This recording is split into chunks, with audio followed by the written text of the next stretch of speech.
بسم اللہ الرحمن الرحیم۔ آج الحمدللہ ہماری تلاوت کا آغاز 12ویں پارے کے دوسرے پاؤں سے ہوا۔ وَإِلَىٰ عَادٍ أَخَاهُمْ هُودًا قَالَ يَا قَوْمِ اعْبُدُوا اللَّهَ مَا لَكُم مِّنْ إِلَٰهٍ غَيْرُهُ۔ حضرت ہود علیہ السلام کا تذکرہ ہے۔ وہ اپنی قوم کو سمجھا رہے ہیں اور کہہ رہے ہیں کہ اللہ کی عبادت کرو اور اس کے سوا کسی اور کی عبادت نہ کرو، اور آگے اپنی قوم سے کہہ رہے ہیں یا قومی استغفروا ربکم، اپنے رب سے اپنے گناہوں پر معافی مانگو، استغفار کرو۔ اس استغفار کا فائدہ کیا ہوگا؟ یرسل السماء علیکم مدرارا، آسمانوں سے اللہ تعالیٰ بارش برسائیں گے۔ ویزدکم قوۃ الی قوتکم، اور تمہاری قوت میں اللہ تعالیٰ اضافہ فرمائیں گے۔ حضرت ہود علیہ السلام کی قوم نے حضرت ہود علیہ السلام کی دعوت پر یہ جواب دیا، نحن بتارک آلہتنا عن قولک، ہم تمہارے کہنے پر اپنے معبودوں کی عبادت نہیں چھوڑ سکتے۔ اور اس کے بعد حضرت ہود علیہ السلام کی مخالفت پر اتر آئے اور ان کے خلاف سازشیں کرنے لگے، نقصان پہنچانے پر آ گئے۔ حضرت ہود علیہ السلام کو جب ان کی سازشوں کا معلوم چلا کہ یہ مجھے نقصان پہنچانا چاہ رہے ہیں، مجھے قتل کرنا چاہ رہے ہیں، تو حضرت ہود علیہ السلام نے اپنی قوم سے کہا انی توکلت علی اللہ ربی و ربکم، میں اپنے رب پر بھروسہ کرتا ہوں، وہی میری حفاظت کرے گا، وہی میرا رب ہے اور تمہارا رب بھی وہی ہے۔ آگے حضرت صالح علیہ السلام کا تذکرہ ہے۔ حضرت صالح علیہ السلام نے اپنی قوم کو سمجھایا وَإِلَىٰ ثَمُودَ أَخَاهُمْ صَالِحًا یا قوم اعبدوا اللہ ما لکم من الہ غیرہ هو انشأکم من الارض۔ قوم نے حضرت صالح علیہ السلام کی دعوت سننے کے بعد کہا یا صالح قد کنت فینا مرجوا، اے صالح تمہیں کیا ہو گیا ہے؟ تم تو ہماری قوم کے ایک ہونہار نوجوان تھے اور تمہاری جوانی سے ہمیں بڑی امیدیں تھیں، یہ تم کس طرح کی باتیں کرنے لگ گئے ہو؟ حضرت صالح علیہ السلام نبوت ملنے سے پہلے اپنی قوم کے ایک باصلاحیت نوجوانوں میں شمار ہوا کرتا تھا۔ اللہ تعالیٰ نبوت کے لیے بھی ایسے ہی باصلاحیت لوگوں کو چنا کرتے ہیں۔ جب نبوت کی ذمہ داری حضرت صالح علیہ السلام کو دی تو قوم کے لوگ حضرت صالح علیہ السلام کی دعوت کو قبول کرنے کے بجائے کہہ رہے ہیں ہمیں تم سے تو بڑی دنیا کی بڑی بڑی امیدیں تھیں کہ تم دنیا میں ہماری قوم کا نام روشن کرو گے۔ آج کے دور میں بھی یہی ہوتا ہے کہ جب بچہ اور وہ جوانی کی عمر کے قریب ہو اور وہ کچھ دین کے قریب آئے، دینداری اختیار کرے، تو والدین اس کو یہی کہتے ہیں کہ بیٹا ابھی تم ان چکروں میں کہاں پڑ گئے ہو، ابھی تو تم نے دنیا کو میں بہت کچھ سیکھنا ہے اور دنیاوی تعلیم بہت کچھ حاصل کرنی ہے۔ جب تمہاری زندگی ایک اچھی خاصی گزر جائے گی پھر تم دینداری اور مسجد کے چکر لگانا۔ تو یہ گمراہی کی باتیں ہوتی ہیں، دین سے دوری کی باتیں ہوتی ہیں۔ تو قوم صالح نے بھی حضرت صالح علیہ السلام کو یہی کہا تھا کہ تم تو ایک باصلاحیت نوجوان ہو، تم کہاں اللہ اور اللہ کی دین کی باتیں کر رہے ہو۔ آگے حضرت ابراہیم علیہ السلام کا تذکرہ ہے، تفصیلی واقعہ ہے۔ حضرت ابراہیم علیہ السلام کے پاس فرشتے آئے اور حضرت ابراہیم علیہ السلام کا معمول تھا کہ جب بھی آپ کے گھر کوئی آتا تو آپ اس کا اکرام کرتے، کھانے کی دعوت کرتے۔ چنانچہ حضرت ابراہیم علیہ السلام نے فرشتوں کو انسانی شکل میں دیکھ کر یہ نہیں پہچان سکے کہ یہ فرشتے ہیں، تو حضرت ابراہیم علیہ السلام نے فوری طور پر ایک بچھڑا ذبح کیا اور ان کے لیے اس کو پکایا اور تیار کر کے ان کے سامنے رکھا۔ اور جب ابراہیم علیہ السلام نے ان سے کہا کہ کھاؤ تو وہ اپنے ہاتھ کھانے کی طرف نہیں بڑھا رہے تھے۔ حضرت ابراہیم علیہ السلام ڈر گئے کہ معلوم ہوتا ہے کہ یہ میرے دشمن ہیں، کیونکہ اگر یہ میرا کھانا کھاتے تو میرے ساتھ خیر خواہی کرتے، میرا نمک نہیں کھا رہے، میرا کھانا نہیں کھا رہے، اس کا مطلب یہ مجھے کچھ نقصان پہنچائیں گے۔ فرشتوں نے جب ابراہیم علیہ السلام کو ڈرتے ہوئے دیکھا تو کہا لا تخف، ڈرے مت، انا ارسلنا الی قوم لوط، ہم فرشتے ہیں، فرشتوں کی جماعت ہیں انسانی شکل میں، قوم لوط کی ہلاکت کے لیے آئے ہیں۔ قوم لوط اور حضرت ابراہیم علیہ السلام کا زمانہ ایک ہی تھا۔ حضرت ابراہیم علیہ السلام کو بھی اللہ تعالیٰ نے نبی بنا کر زمین پر اتارا ہوا تھا اور وہی زمانہ حضرت لوط علیہ السلام کی قوم کا بھی تھا۔ اور حضرت ابراہیم علیہ السلام سے فرشتوں نے کہا کہ ابھی ہم یہاں سے آپ کے پاس سے حضرت لوط علیہ السلام کی قوم کے پاس جائیں گے اور پوری قوم کو ہلاک کریں گے۔ اس جانے سے پہلے ہم آپ کو ایک بشارت دینے آئے ہیں کہ آپ 60 سال سے، بعض روایت میں آتے ہیں 40 سال سے بیٹے کی فرمائش کر رہے ہیں اور دعائیں کر رہے ہیں اللہ تعالیٰ سے بیٹے کی۔ ہم اس کی خوشخبری دینے آئے ہیں کہ اللہ تعالیٰ نے آپ کی دعا قبول کر لی ہے۔ وامرأتہ قائما فضحکت فبشرناہا باسحاق ومن وراء اسحاق یعقوب۔ حضرت ابراہیم علیہ السلام کی بیٹے کا نام تھا اسحاق، اسماعیل۔ ہم اسحاق کی بشارت دینے آئے ہیں۔ حضرت ابراہیم علیہ السلام نے یہ بشارت جب ان کی اہلیہ نے سنی تو وہ کہنے لگی یا ویلتى األد وانا عجوز وهذا بعلی شیخا، میں بوڑھی، میرا شوہر بھی بوڑھا، یہ کیسے ممکن کہ اس عمر میں ہمیں اولاد ہوگی ہمارے گھر میں؟ تو فرشتوں نے جواب دیا اتعجبین من امر اللہ رحمۃ اللہ وبرکاتہ، کیا تم اللہ کے فیصلے میں تعجب کرتے ہو؟ کیا اللہ کے لیے کوئی کام مشکل ہے؟ اللہ نے ارادہ کر لیا ہے کہ آپ کو اولاد دینی ہے، آپ کی دعا اللہ نے قبول کر لی ہے، چنانچہ اب آپ کے ہاں اولاد ہوگی۔ تو حضرت ابراہیم علیہ السلام کے ہاں بیٹی کی خوشخبری دینے کے بعد وہ فرشتے پھر حضرت لوط علیہ السلام کی قوم کی طرف چلے گئے۔ حضرت لوط علیہ السلام کی قوم جو تھی وہ ایک بد فعلی کے گناہ میں مبتلا تھی، بہت ہی گندے گناہ میں مبتلا تھی۔ اس گناہ سے حضرت لوط علیہ السلام بہت زیادہ روکا کرتے تھے، لیکن وہ رکتے نہیں تھے، مانتے نہیں تھے۔ اب ان کی ہلاکت کا وقت آ گیا تھا اور ان فرشتوں کو اللہ تعالیٰ نے بھیجا تھا آسمانوں سے۔ یہ فرشتے حضرت لوط علیہ السلام کے پاس پہنچے اور حضرت لوط علیہ السلام کو حکم دیا کہ آپ اس بستی سے نکل جائیں اور جو آپ کے ماننے والے ہیں ان کو لے کر یہاں سے آپ چلے جائیں۔ فَأَسْرِ بِأَهْلِكَ بِقِطْعٍ مِّنَ اللَّيْلِ، حضرت لوط علیہ السلام رات کے کسی حصے میں اپنے گھر والوں کو لے کر اور اپنے ماننے والوں کو لے کر وہاں سے نکل گئے۔ چنانچہ صبح کے وقت أَلَيْسَ الصُّبْحُ بِقَرِيبٍ إِنَّ مَوْعِدَهُمُ الصُّبْحُ أَلَيْسَ الصُّبْحُ بِقَرِيبٍ۔ وہ بستی کے لوگ اپنے بستروں پر پڑے سو رہے تھے اور اللہ کی نافرمانیوں میں مبتلا تھے۔ صبح کے وقت وہ فرشتوں نے اس پوری بستی کو آسمانوں پر اٹھایا۔ فلما جاء امرنا جعلنا عالیہا سافلہا وامطرنا علیہا حجارۃ من سجیل منضود، اور پوری بستی کو آسمان پر لے جا کر الٹا پلٹ دیا اور اس کے بعد اللہ تعالیٰ نے پتھروں کی بارش بھی کری۔ ہر بستی کے لوگ جو اس گناہ میں مبتلا تھے ان سب پر پتھروں کی بارش بھی ہوئی، چنانچہ یہ پوری بستی قوم لوط ہلاک ہو گئی، برباد ہو گئی گناہوں کی وجہ سے۔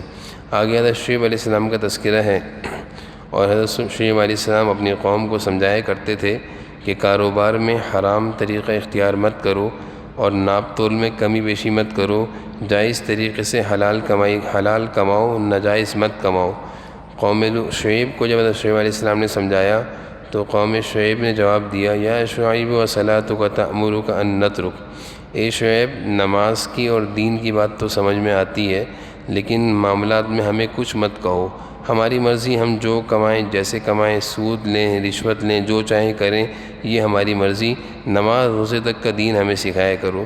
جیسے آج کل ہمارے معاشرے میں بہت سارے لوگ یہی کہتے ہیں کہ دین تو بس نماز روزے کا نام ہے، باقی کام اور کاروبار میں ہماری مرضی، ہم جیسا چاہیں کمائیں۔ یہ قوم شعیب کی سوچ تھی، اور قوم شعیب نے حضرت شعیب علیہ السلام کو یہی جواب دیا تھا کہ بات کیا کرو نماز روزے کی۔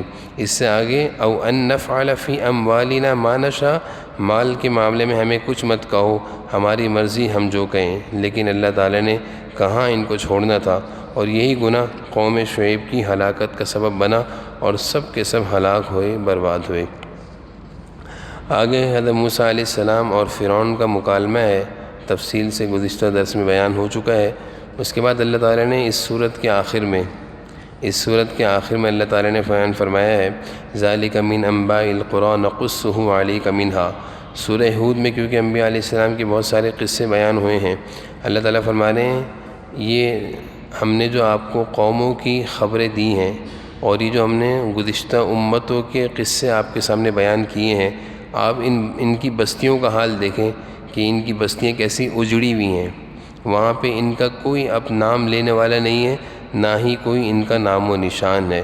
پھر اللہ تعالیٰ فرما رہے ہیں حضور صلی اللہ علیہ وسلم کو کہ ہم نے ان کو ہلاک نہیں کیا، بلکہ انہوں نے وَلَٰكِن ظَلَمُوا أَنفُسَهُمْ، ہم نے ان پر کوئی ظلم نہیں کیا، انہوں نے خود اپنی جانوں پر ظلم کیا تھا، جس کی وجہ سے اللہ کا عذاب ان پر آیا۔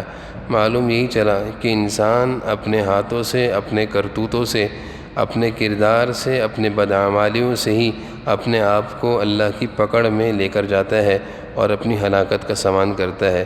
اللہ تعالیٰ بھی ان آیتوں میں یہ فرما رہے ہیں کہ ہم نے ان پر ظلم نہیں کیا، بلکہ یہ خود اپنے اوپر ظلم کرتے تھے، جس کی وجہ سے یہ لوگ ہلاک ہوئے، برباد ہوئے۔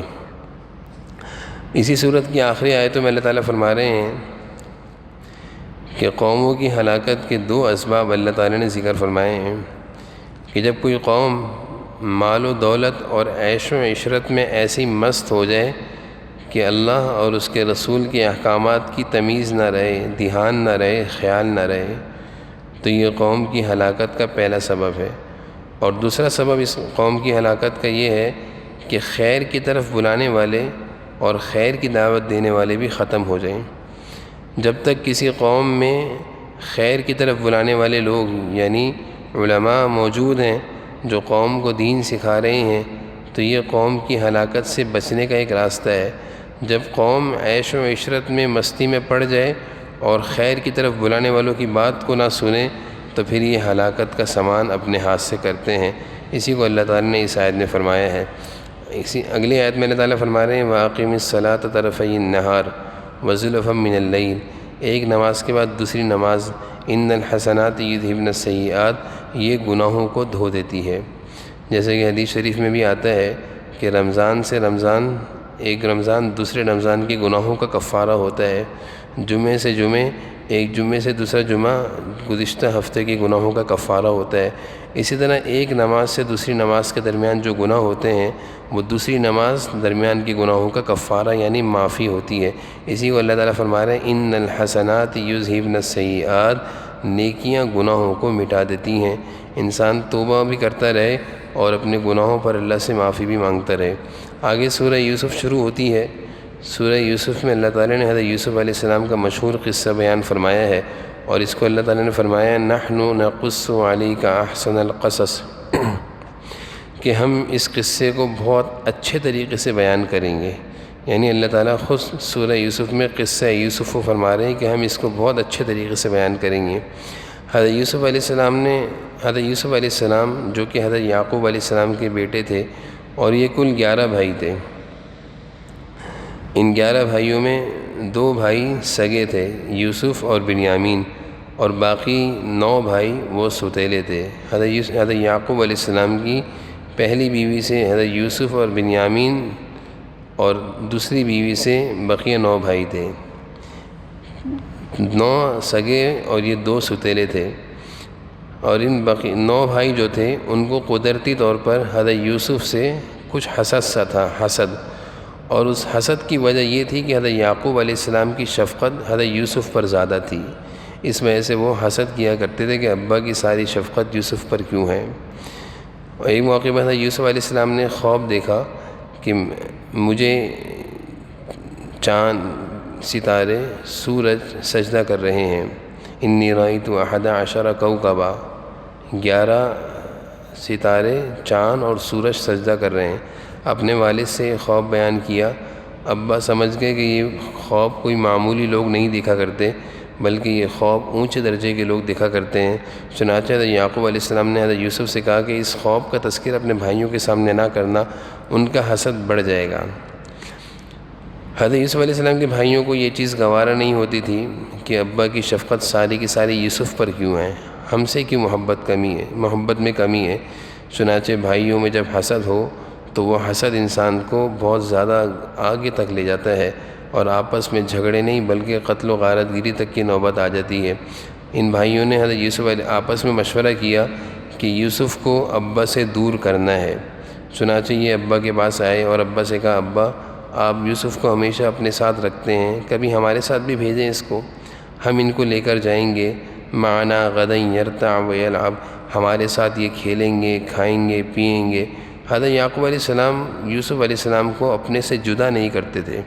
اس کی 2 وجہ تھی، ایک تو یہ کہ یوسف علیہ السلام کی والدہ نہیں تھیں، ان کا انتقال ہو گیا تھا۔ دوسری یہ کہ حضرت یوسف علیہ السلام کے اندر حضرت یعقوب علیہ السلام نے کچھ ایسی خوبیاں دیکھی تھیں کہ وہ سمجھ گئے تھے کہ جو خاندان نبوت میں جو ہماری نبوت چل رہی ہے، بقیہ بیٹوں کو اللہ تعالیٰ نبی نہیں بنائیں گے، یہ نبوت کی وراثت یہ یوسف میں منتقل ہوگی، کیونکہ حضرت یعقوب علیہ السلام بھی نبی تھے، اور حضرت یعقوب علیہ السلام بیٹے تھے حضرت اسحاق علیہ السلام کے، وہ بھی نبی تھے، حضرت اسحاق علیہ السلام بیٹے تھے حضرت ابراہیم علیہ السلام کے، وہ بھی نبی تھے۔ تو یہ جو نبوت کا سلسلہ چل رہا تھا، حضرت یعقوب علیہ السلام نے پہچان لیا تھا کہ یہ سلسلہ میرے ذریعے سے یوسف میں جائے گا، کیونکہ اسی کے اندر یہ ساری اثرات دکھتے ہیں، نشانیاں دکھتی ہیں۔ اس وجہ سے حضرت یعقوب علیہ السلام یوسف علیہ السلام سے محبت کیا کرتے تھے، لیکن بھائیوں کو برداشت نہ ہوا، ابا سے ضد کری، حضرت یعقوب علیہ السلام نے جانے کی اجازت دے دی۔ جب یہ بھائی ان کو لے گئے، لے جانے کے بعد آپس میں مشورہ کیا کہ ان کو قتل کر دیا جائے، تو ایک بھائی نے کہا قتل نہ کرو، کسی کنویں میں ڈال دو، اور ابا سے جا کر ہم کہیں گے بھیڑی نے کھا لیا۔ چنانچہ انہوں نے یہی کیا کہ قتل تو نہیں کیا، لیکن ایک بنجر اور ویران زمین میں، ویران کنویں میں ڈال دیا، اور شام کے وقت یہ ابا کے پاس روتے ہوئے آئے۔ فلما ذهبوا به وجاءوا اباهم عشاء يبكون قالوا یا ابانا انا ذهبنا نستبق۔ شام میں روتے ہوئے ابا کے پاس آئے سارے بھائی، ابا ہم تو کھیل رہے تھے، اور ہم نے وترکنا یوسف کو اپنے سامان کے پاس بٹھایا ہوا تھا، اور ہم کھیل میں مقابلہ کر رہے تھے، دوڑ لگا رہے تھے، ہمیں پتہ نہیں چلا کہ اچانک سے پیچھے سے بھیڑیا آیا، فأکلہ الذئب، اور بھیڑیے نے یوسف کو کھا لیا، اور یہ یوسف کی قمیص ہے، وجاءوا علی قمیصہ بدم کذب۔ حضرت یوسف علیہ السلام کو کنویں میں ڈالتے ہوئے قمیص اتار لی تھی، اور اس قمیص میں ایک بکری کو ذبح کر کے اس کا خون لت پت کر کے لے آئے تھے ابا کو دکھانے کے لیے یوسف کا خون ہے۔ حضرت یعقوب علیہ السلام نے کہا کہ فصبر جمیل، میں صبر ہی کر سکتا ہوں، نبی تھے، اللہ کی طرف سے آزمائش تھی، اور میں واللہ المستعان علی ما تصفون، جو کچھ تم کہہ رہے ہو اس پر میں اللہ سے ہی مدد چاہوں گا۔ حضرت یعقوب علیہ السلام صبر کر کے بیٹھ گئے، لیکن یوسف علیہ السلام کی یاد میں روتے رہتے تھے، اور بہت روتے تھے۔ اس کے بعد یوسف علیہ السلام کنویں میں تھے، ایک قافلہ گزر رہا تھا، اس قافلے نے پانی نکالنے کے لیے اس کنویں میں ڈول ڈالا، تو حضرت یوسف علیہ السلام نے اس ڈول کو پکڑ لیا، اور وہ ڈول سے باہر نکل آئے۔ قافلے کے لوگوں نے کہا کہ یہ تو بڑا اچھا بچہ ہے، اس کو ہم لے جا کر مصر میں بیچیں گے۔ غلاموں کا دور تھا، غلام بکا کرتے تھے، مصر کے بازار میں حضرت یوسف علیہ السلام کی قیمت لگ رہی ہے۔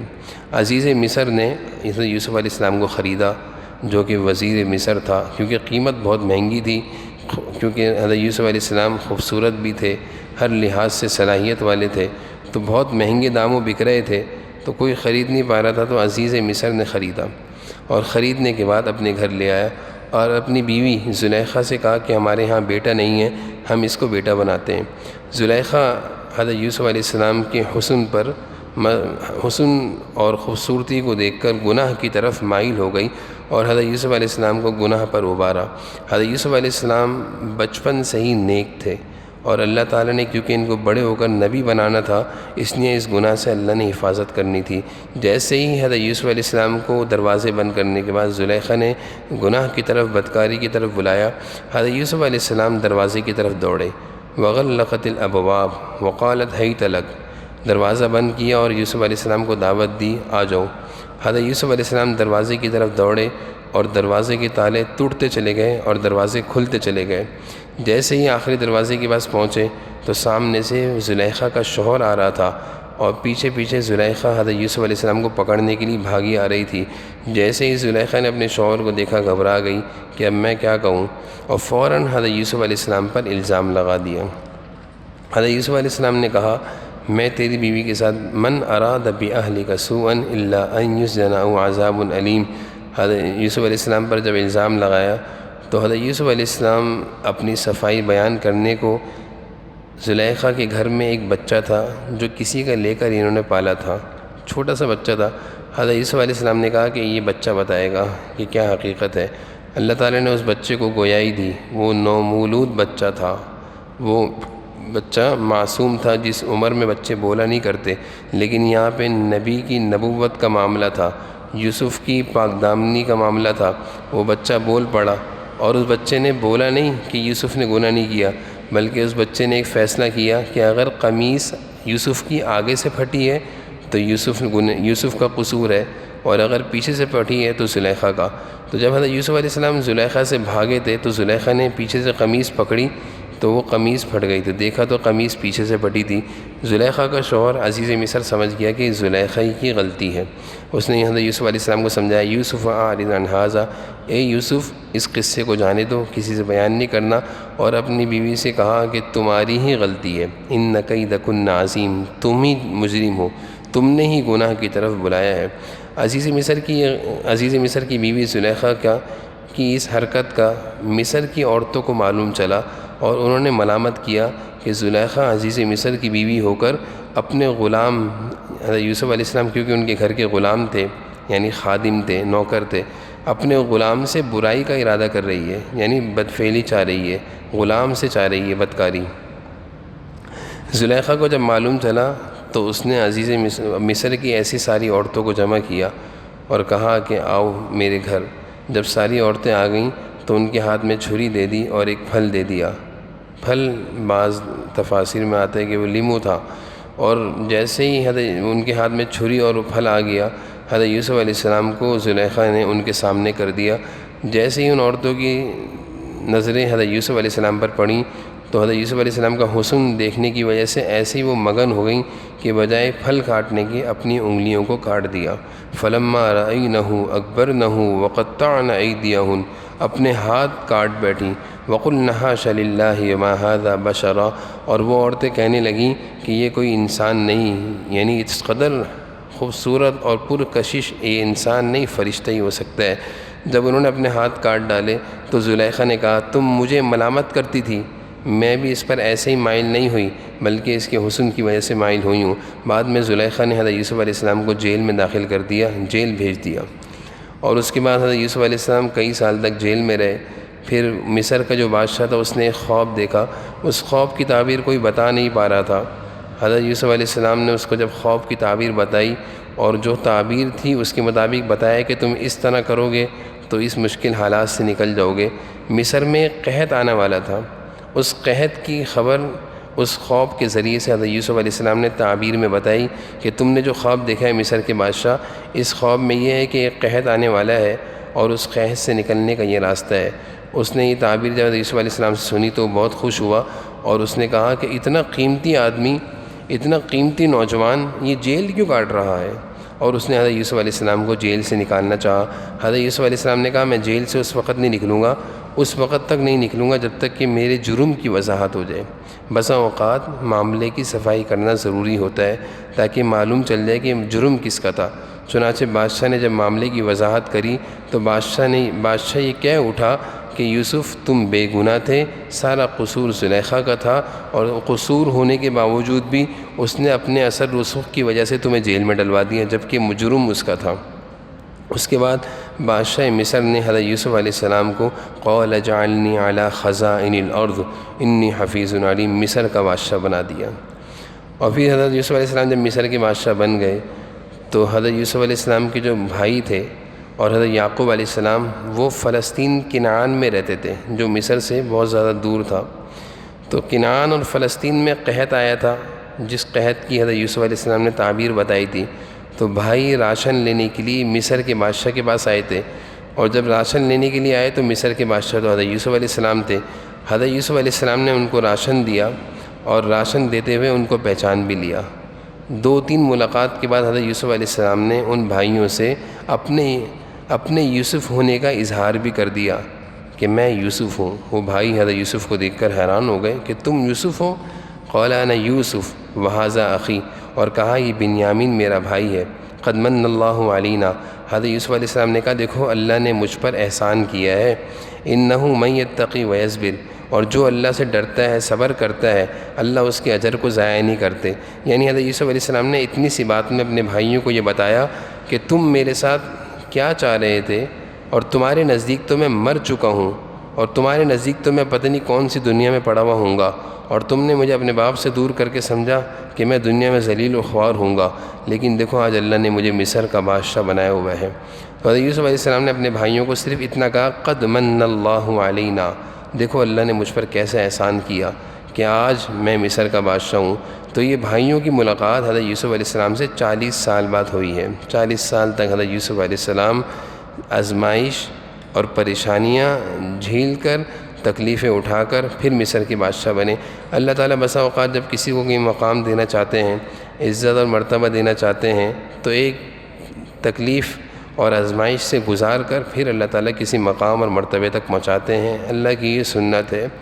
بغیر محنت کے کبھی کسی کو کوئی چیز ملتی ہے تو بسا اوقات قدر کم ہوتی ہے۔ جیسے کہ باپ کی محنت پر اگر بیٹا بغیر محنت کے آ کر بیٹھ جائے تو بیٹے کو کیا پتہ کہ اس دکان پر، اس فیکٹری پر والد کا کتنا خون پسینہ لگا ہے۔ اس لیے بیٹے کے دل میں وہ قدر نہیں ہوتی جو باپ کے دل میں اپنے لگائے ہوئے پودے کی ہوتی ہے۔ حضرت یوسف علیہ السلام کو اللہ تعالیٰ نے آزمائشوں سے گزار کر مصر کا بادشاہ بنایا، اور اس کے بعد اللہ تعالیٰ نے نبوت بھی عطا فرمائی۔ حضرت یوسف علیہ السلام کا احسان دیکھیے، اپنے بھائیوں کو کہہ رہے ہیں لا تثریب علیکم اليوم، پریشان مت ہونا، آج یغفر اللہ لکم، میں نے تم سب کو معاف بھی کر دیا۔ کتنی تکلیفیں اٹھائیں اپنے بھائیوں کی وجہ سے، کنویں میں رہے، جیلوں میں رہے، مصر کے بازاروں میں بکے، اور زلیخا کے الزامات کا شکار ہوئے۔ ساری تکلیفیں اٹھائیں کس وجہ سے؟ کہ بھائیوں نے اٹھا کر کنویں میں ڈال دیا تھا اور ابا سے جدا کیا، کنویں سے نکل کر بکتے بکاتے پتہ نہیں کہاں سے گھوم کر آج مصر کے بادشاہ ہیں۔ لیکن ان ساری تکلیفوں کے بعد حضرت یوسف علیہ السلام کے اخلاق دیکھیے کہ کتنے اونچے اور عالی اخلاق ہیں، کہ پہلی ہی ملاقات میں اپنے بھائیوں سے کہا کہ میں یوسف ہوں، اور یہ سب کچھ اللہ تعالیٰ نے مجھ پر احسان فرمایا ہے، اور لا تثریب علیکم اليوم، تمہیں میں ملامت نہیں کرتا کہ تم نے میرے ساتھ برا کیا تھا، یغفر اللہ لکم، میں اللہ کے لیے تمہیں معاف کر دیتا ہوں۔ کتنے بڑے اخلاق والے تھے، اور انبیاء علیہ السلام تو ہوتے ہی بہت اونچے اخلاق کے ہیں، کہ کتنی زیادہ تکلیفیں سہنے کے بعد اپنے بھائیوں کو کہہ رہے ہیں میں نے تمہیں معاف کر دیا، کوئی بات نہیں۔ اور آگے فرما رہے ہیں حضرت یوسف علیہ السلام کہ یہ جو ہمارے درمیان سب کچھ ہوا ہے یہ تم نے نہیں کیا، بلکہ یہ شیطان نے کروایا ہے، یعنی شیطان ہمارے درمیان بغض اور نفرتیں اور حسد پیدا کر رہا تھا، اس لیے تم سے یہ غلطی ہو گئی، تم ویسے ایسے نہیں تھے۔ اس کے بعد یوسف علیہ السلام نے اپنے بھائیوں سے کہا جاؤ ابا کو لے کر آؤ، اور اذهبوا بقمیصی، اور یہ میری قمیص لے جاؤ۔ حضرت یعقوب علیہ السلام حضرت یوسف کی یاد میں 40 سال تک روتے رہے، اور روتے روتے آنکھوں کی بینائی چلی گئی تھی۔ تو بھائیوں نے کہا کہ حضرت یوسف علیہ السلام سے کہ ابا کی تو آنکھوں کی بینائی چلی گئی۔ حضرت یوسف علیہ السلام نے کہا اذهبوا بقمیصی، یہ میری قمیص لے جاؤ، ابا کی آنکھ پر جیسے ہی ڈالو گے بینائی واپس آ جائے گی۔ حضرت یوسف علیہ السلام کے بھائی بڑے خوشی دوڑے اور ابا کو جا کر خوشخبری دی کہ ابا یوسف مل گئے ہیں، اور وہ آنکھوں پر حضرت یوسف علیہ السلام کی قمیص ڈال دی۔ جیسے ہی وہ آنکھوں پر قمیص ڈالنی تھی حضرت یعقوب علیہ السلام کی بینائی لوٹ آئی، اور پھر اس کے بعد حضرت یوسف علیہ السلام نے اپنے والد اور سارے بھائیوں کو اور پورے خاندان کو فلسطین سے مصر بلوا لیا تھا، اور وہیں سارے کے سارے مقیم ہو گئے تھے۔ اللہ تعالیٰ ہم سب کو سمجھ الحمدللہ۔